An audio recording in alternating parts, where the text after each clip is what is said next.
చెప్పుచున్న మాటలు ఇవి. అందుకని నా ప్రియమైన దేవుని బిడ్డలారా, ఎంతో మంది బిడ్డలు ఈ ఉపవాస ప్రార్థనలు చేస్తూ ఉంటే వారి కుటుంబాలు బాగుపడ్డాయి, వాళ్ళ జీవితాలు బాగుపడ్డాయి. ఏ చదువు సంధ్య లేనటువంటి వాడు ఈ రోజున 13,000 రూపాయలు సంపాదిస్తున్నాడు. వాళ్ళ అమ్మ చెప్పారు, వీడు శుద్ధం వద్దన్న, వీడు పనికి రాడన్న అని చెబితే వారి కోసం ప్రార్థన చేస్తే వాడు ఒక పని నేర్చుకొని ఈ రోజున కుటుంబంలోనికి 13,000 రూపాయల జీతం తీసుకుని వస్తూ ఉన్నాడు. దేవునికి స్తోత్రం. ఇవన్నీ కూడా సంఘంలో ఎలా జరుగుతున్నాయి? మీ జ్ఞానాన్ని బట్టి జరుగుతున్నాయా?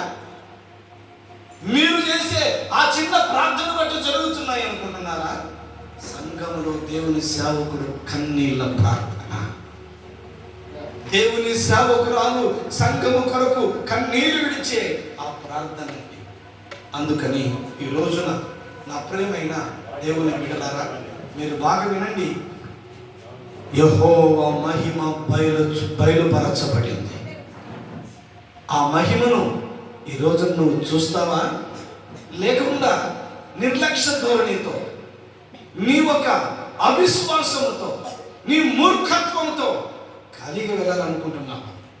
ఈ రోజున ఆయన మహిమను నువ్వు చూతుదువుగాక. హల్లెలూయా.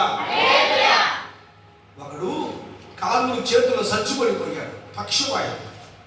యేసు ప్రభు ఇలాగ ఒక ఇంటిలో ఆయన వాక్యం చెబుతూ నిలబడి ఉన్నంటే 4 మనుషులు మోసుకుని వచ్చారు. యేసు ప్రభు దగ్గరికి తీసుకుని వద్దామంటే ఆ గుమ్మంలో ఫుల్గా ఉన్నారు, ఈ గుమ్మము ఎటువైపు చూసినా అంత నిండిపోయినారు. యేసు ప్రభు దగ్గరికి రావడానికి ఏమాత్రం